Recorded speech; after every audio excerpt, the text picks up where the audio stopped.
প্রথমে জানতে হবে ভগবান কাকে বলে।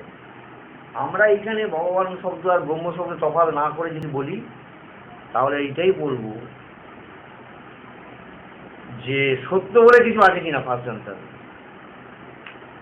সত্য বলে কিছু কি আছে, না সবই মিথ্যা? সবই মিথ্যা হতে পারে না, একটা সত্য তো আছে।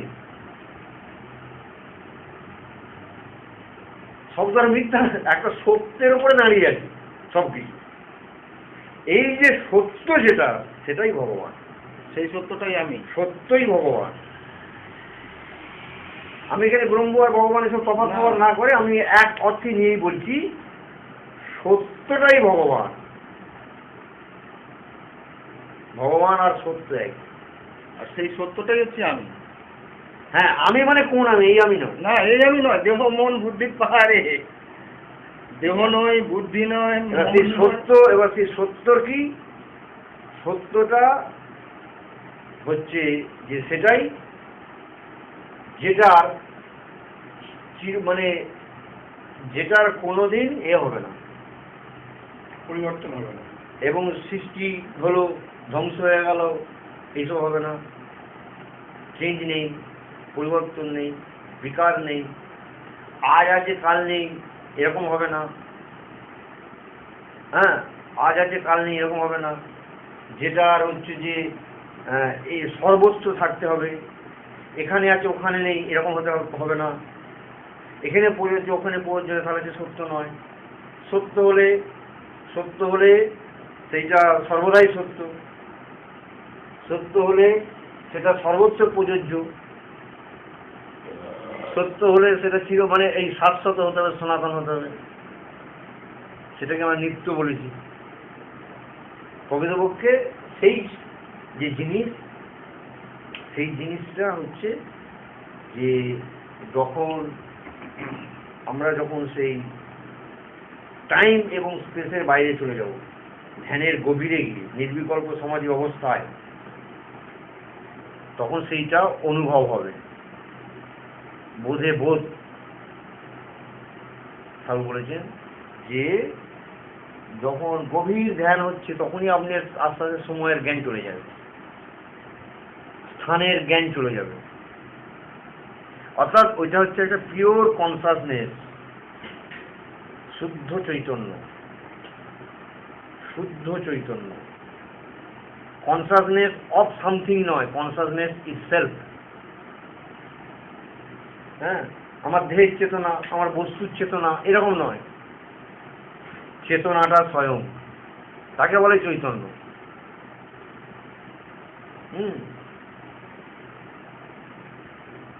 যেটা হচ্ছে যে বা ওইটা জ্ঞান,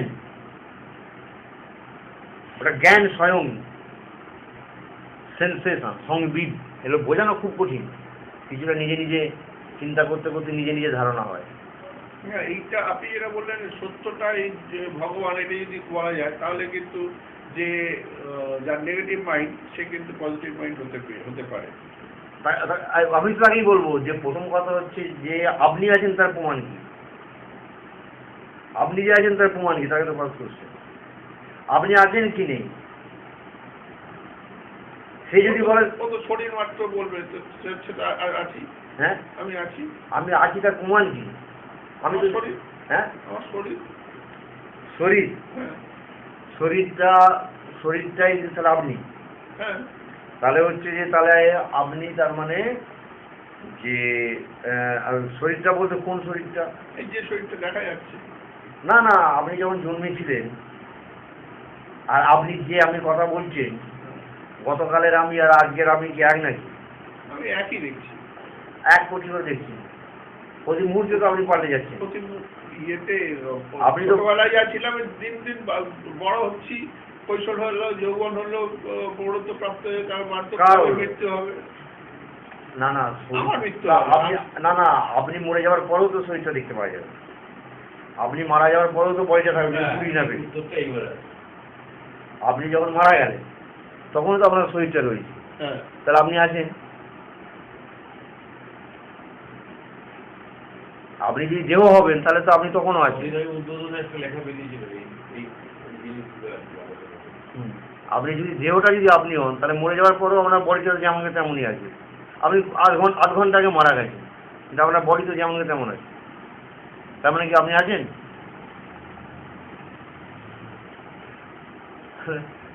এবার বলুন। বললাম এই জায়গাতে গেলেই উত্তরটা পাওয়া যাবে। পরে আপনাকে তারপরে এগোতে হবে, আপনার কাছে এগোতে হবে। কিছুটা এগুলো আমাদের হচ্ছে যে যুক্তিতর্ক অনেক সময় দরকার লাগে, কিন্তু ফাইনাল তো প্রমাণ হচ্ছে যতক্ষণ না আপনি পাচ্ছেন, ততক্ষণ যতই আপনার যুক্তি দিয়ে থাক, যতক্ষণ না আপনি নিজে ওই স্বামী বলে যে একটা ভূতও দেখেছে তার জ্ঞান অনেক বেশি। এক রাত বই পড়েছে পণ্ডিত, কিন্তু কোনো উপলব্ধি নেই। তার থেকে যে অন্তত একটা ভূত দেখেছে সেবন তার তবুও জ্ঞান বেশি, বলে হ্যাঁ দেখি। না সেটা তো ঠিক আছে, ওটা হচ্ছে লাস্ট। কিন্তু যুক্তিতর্ক তো আছে। এই পথে যে আসা, এই পথে যে আসা, এটা কেন? প্রথম কথা হচ্ছে এটা আমাদের উপলব্ধি, এটা হচ্ছে উপলব্ধি, এটা হচ্ছে পরোক্ষ অনুভূতি, এটা পরোক্ষ অনুভূতি। এটা হচ্ছে পরে হচ্ছে আপনারা হচ্ছেন সার্চিং করছেন, খুঁজছেন। হ্যাঁ, একটা অনুসন্ধিৎসা জেগেছি, মনে একটা জিজ্ঞাসা এসেছে যে আছে কি নেই। একটা প্রশ্ন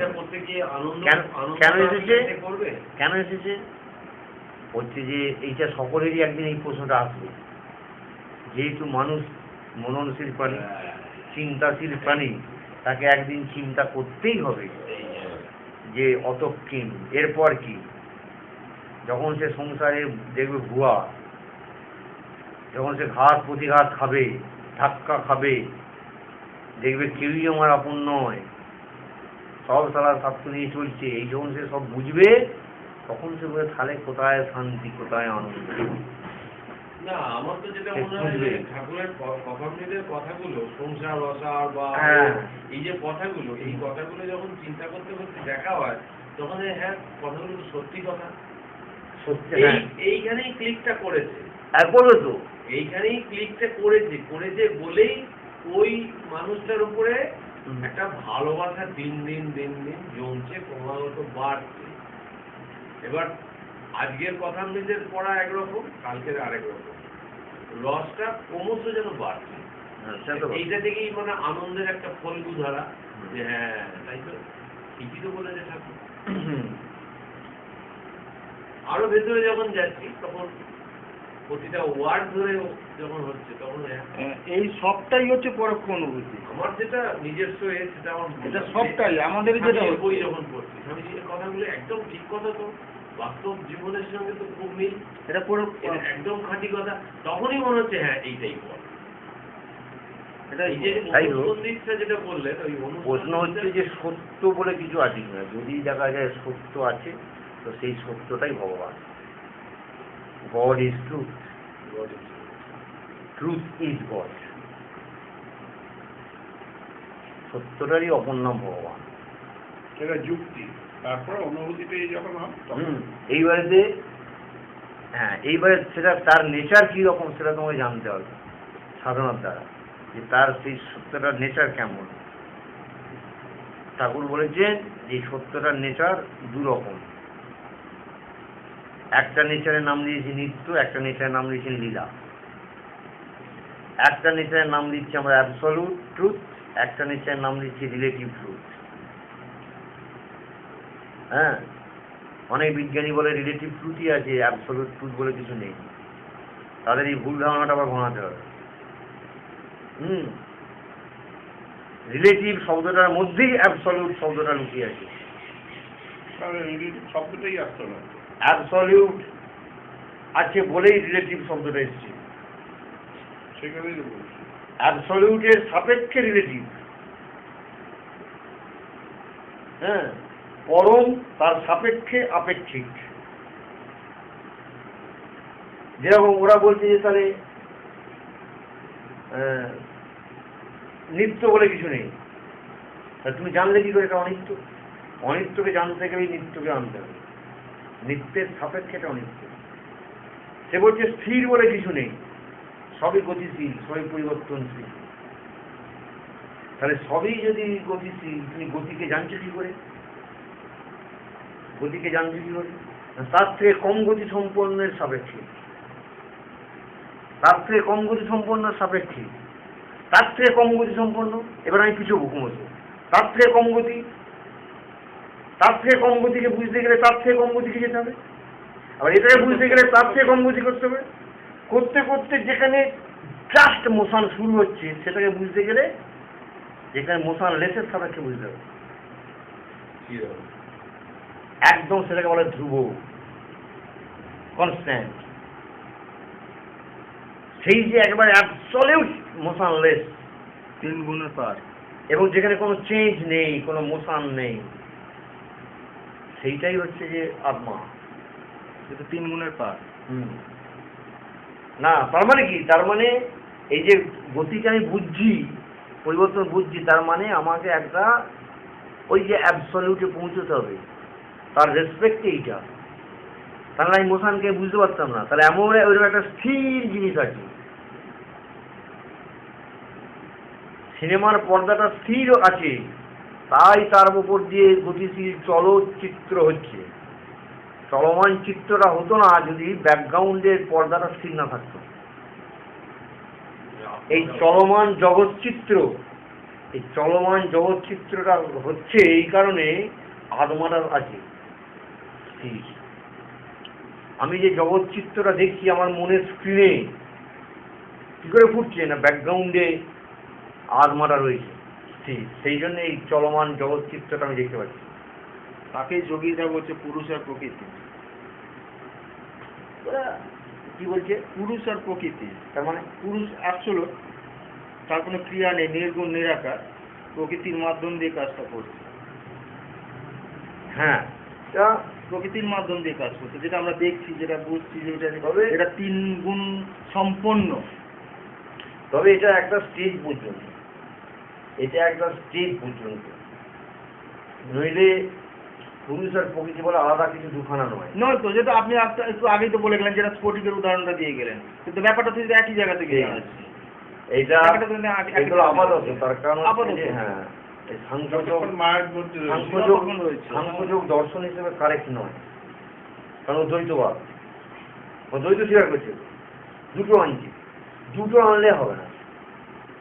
ঠাকুর যেটা ভাবে ব্যাখ্যা করেছে ওইটা, যে ব্রহ্ম আর শক্তি অভেদ, অগ্নি আর তার দায়িকা শক্তি আলাদা কিছু না, এইভাবে বলেছে। সাংখ্যযোগ কি বলছে? আরো আছে যে একটা স্টেজে গিয়ে হাইয়েস্ট চূড়ান্ত স্টেজ, সেখানে শক্তিও থাকবে না তো। না, নিষ্ক্রিয়। নিষ্ক্রিয়। সেখানেতে সেটাকেই তো ঠাকুর বলছে 3 গুণের পার। একটু আগে যেটা বললেন, যে যেটাকে বললাম পরব্রহ্ম, হ্যাঁ। সেটা নির্গুণ নির্গুণ। বা ত্রিগুণাতীত। ত্রিগুণাতীত। এখানে তো কোনো সৃষ্টিও নেই, স্রষ্টাও নেই, হুম। অর্থাৎ সেই ভগবান বলতে সেই অর্থে নেই। শুধু দুটোই তো একই কথাই তো বলছে। সে তখন নিজে যা, সেটা ওইটাই ও, ওটাই সে নিজে। সেখানে তখন কিছু জগৎ নেই, সে নির্গুণ পরব্রহ্ম। সেইটা কি হয়? বোধে বোধ, অ্যাবসলিউট ট্রুথ ওইটাই। ওইটাকে আমরা ভগবান বলে বলতে পারি, যে ওইটাকে যদি ভগবান বলি তো ভগবান। তো ওই যে অ্যাবসলিউট ট্রুথ ওইটাই আছে, তখন এইসব নেই।